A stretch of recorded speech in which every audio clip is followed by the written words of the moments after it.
Hey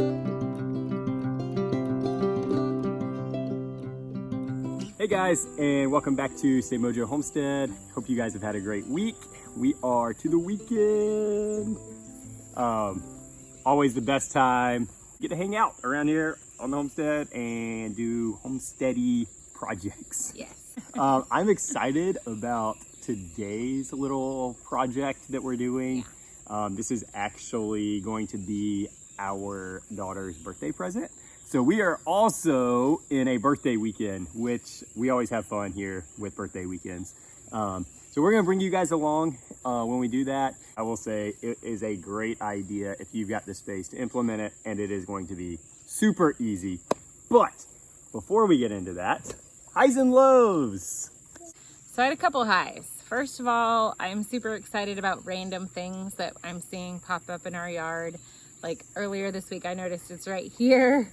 We have like a little patty pan squash that is like, it was clearly in our compost, and like when he made the bed, it came and it's just randomly popped up here. So that's super fun to find those randomly throughout the yard.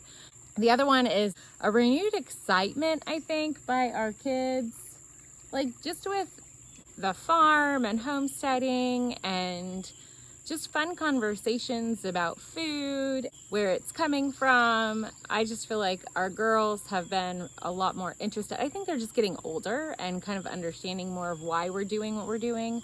And so just having some really fun conversations with them about that. My low is probably that school starts next week. Like, I think that I've just enjoyed this summer and having like tweens. I love that age group. And so I've enjoyed hanging out with my kids a lot this summer.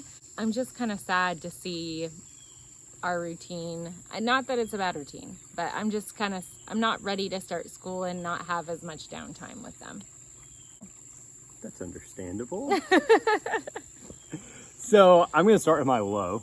My low would be Thursday. It was miserable. And so working, like the temperatures, I mean, it was hot, but it wasn't like South Carolina summer hot, but it was South Carolina summer humidity. And so it was really, really rough. I've still got one of my high schoolers that's hanging on through this month. He's homeschooled, so they start a little bit later. But I did have him, so that was a good motivator to kind of get through the day. But it was miserable. I felt sick at the end of the day just because of like how hot it was. So that was definitely my low. My high was discovering that we have monarch larva or caterpillar on our milkweed. I got super excited about that. I got a little like, I don't know, nature dorkish there for a second when I saw them. But we planted like just this little milkweed plant this year, like the one that's commonly called butterfly weed. And like, honestly, it was like, oh, this will be great to just draw in butterflies. I haven't really noticed any monarchs in our yard. So it wasn't like, oh, I'm gonna plant this to help the monarchs. But clearly we did have some, because about 3 weeks after it was planted, which was 3 weeks ago, they obviously laid eggs, and now we have monarch caterpillars destroying our plant. They have eaten like all the leaves off of it, and now they're working on the stalks. I'm actually hoping that there's enough stalks to get them to like cocoon stage. Yeah. I think there will be, because they're getting pretty fat. So that was my high. And speaking of my high, that actually has a little bit to do with what we're going to be doing today. So this year, one of our presents is going to be a woodland hideaway slash fairy grotto slash whatever you want to call it. They are all into like doing little fairy gardens and stuff. So the backstory to all of this is they found this cool little spot in our woods where vines had kind of grown up and made like this domed little house, except there was a lot of poison ivy in the area and it was greenbrier. So, I mean, they didn't mind it. They loved it. They kept going to it. When I told them that, you know, that's, if we get pigs, that's like the future home of where the pigs are going to be. And they actually got mad at me. So that got me thinking like, okay, how can we recreate this? Just sort of like thought of a couple ideas and I got really excited about it. We pretty much had all the materials that we needed. So I was like, all right, this is gonna be one of her presents. So we're gonna take you along, but just in short, basically we're gonna use 2 cattle panels and arch them over like we've done with our bean tunnel that goes into the garden. But we're gonna cross them kind of like an X and create a dome. And then the way the butterflies tie into this is the house that we used to be in, we planted a passion vine, or some people call it maypop flower, in the backyard. And that is one of the main host plants for the Gulf fritter butterfly. We had this vine in the backyard for like a year or 2. And then all of a sudden, sadly, it was like the year that we moved out of that house. But we had like these little caterpillars literally taking over the vine, the garden, the yard, and the house. No, they only eat the vine, so it wasn't like they were doing damage everywhere. It was a vinyl siding house, and there were like literally rows of cocoons on the vinyl, like just doop, doop, doop, doop, doop, doop. So it was a big success in bringing them in. Yeah. Who knew? Girls loved that, and they had kind of missed it. And they actually, the other day, sort of said something about that. Yeah, they were talking They brought about it back the up cocoons. randomly. Yeah. And so we are going to plant a passion vine on there to draw in those guys. We are going to also plant an evergreen clematis, which will give the evergreen coverage on it when the passion vine does die back in the wintertime. And so hoping to bring in a lot more life, butterflies, create that little bit of that whimsical magic in that area. And hopefully it'll give you an idea for maybe something that you can implement in your yard for your kids.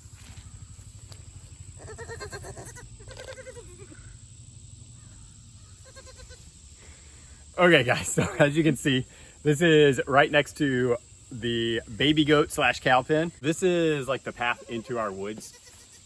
We do have their trampoline back here, so it's gonna be set up right beside the trampoline.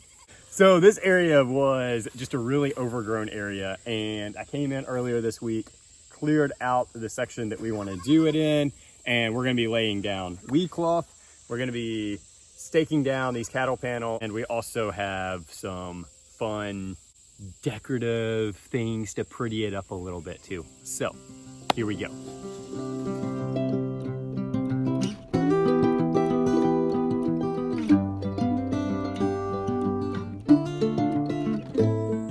Okay, so the ground doesn't have to be totally flat, but we did want to get just some of the humps out of it so that it didn't collect water or anything like that.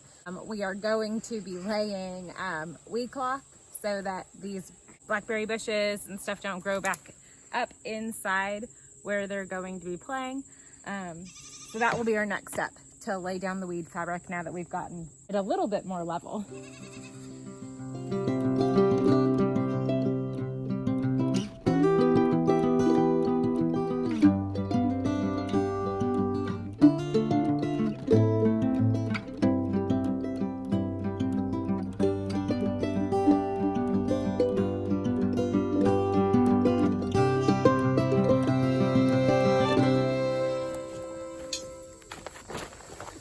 All right, so we got the black cloth down, which basically gives us a clean ground. And what I'm thinking we're gonna do is get the arch all put up and everything, and then we'll mulch all the way around the outside, leave underneath it clean, basically just this. So one thing, when you're putting down this ground cloth, you wanna use these fabric staples, which just go in it, hammer them in, or if you have soft enough ground, you can push them in. And what that does is it holds it in place and keeps the wind from blowing it up. Now the mulch is gonna do a lot of that too. So what it also does is just help keep it in place while we're walking on it and working with it.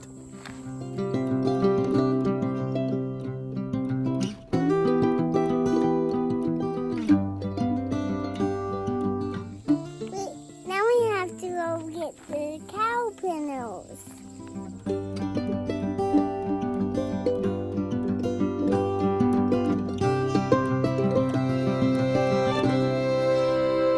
Okay, so now what we're gonna do is bend these guys so that it hooks over the base of the cattle panel. And this is what will anchor it in and keep it in that dome shape. I am using a highly sophisticated tool to bend the end of these. My trusty trailer hitch. Sometimes it's fun just to be innovative. So there's no real right or wrong way. You just kind of want to get like a candy cane shape on this thing. Just something that's going to bend over and hold it.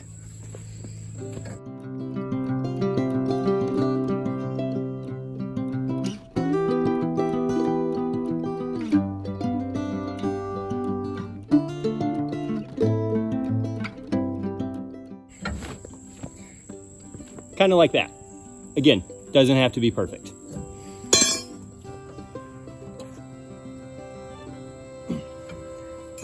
You do want to make sure that this is below the top part of this, if you can kind of see what I mean, because you want to be able to drive it all the way down, but get this end down below the ground, just so it's not a tripping hazard or cause an injury or anything like that.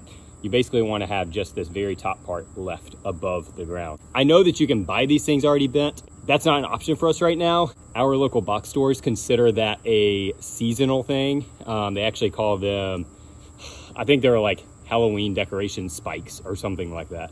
And so we are not quite to the point where they've started putting that stuff out. If you can buy them already bent, definitely a lot easier.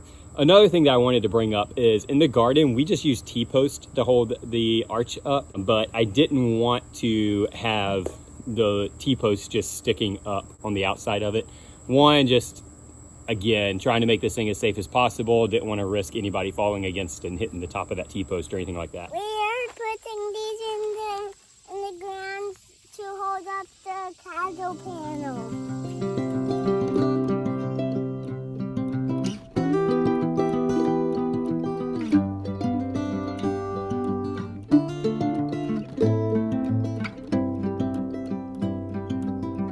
All right, so as you can see, bent over, hammered into the ground, and we just did it over the base of it. So it goes up, over. Cass is tying them together, which we'll touch on shortly.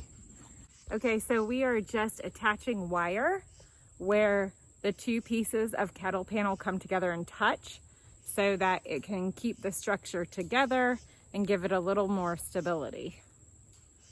All right, so I can't quite stand up in here, but that's okay. My kids are not as tall as me. The one thing that I did anticipate, but knew that I couldn't do anything about it until we got it set up, is because of the angle of these, they're the same width.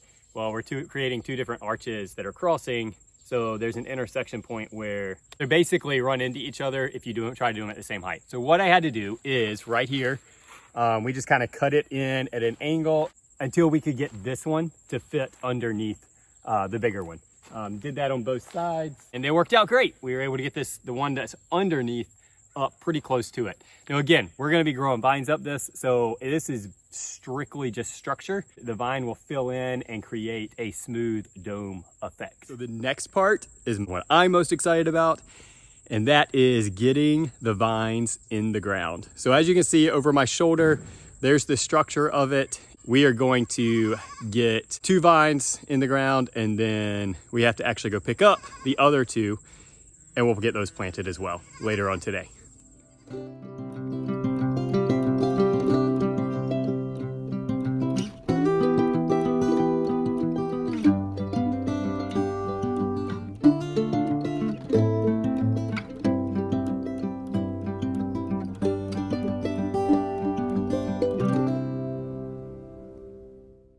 Oh, I got the first vine in with my helper, which is an evergreen clematis. Again, this one is going to give cover all year round. The passion flower, it will lose its leaves in the wintertime.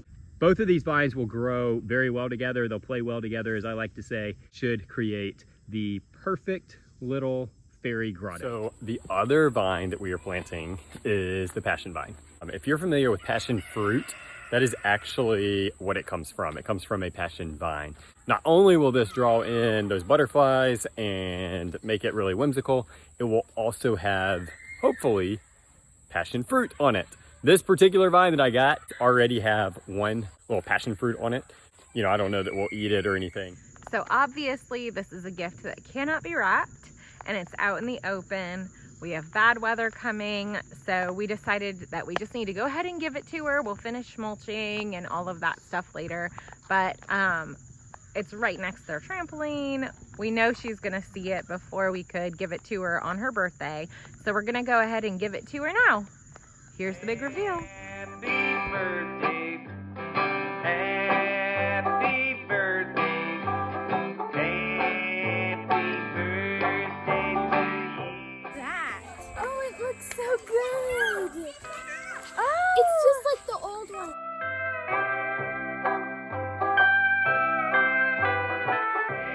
Happy birthday. Happy birthday.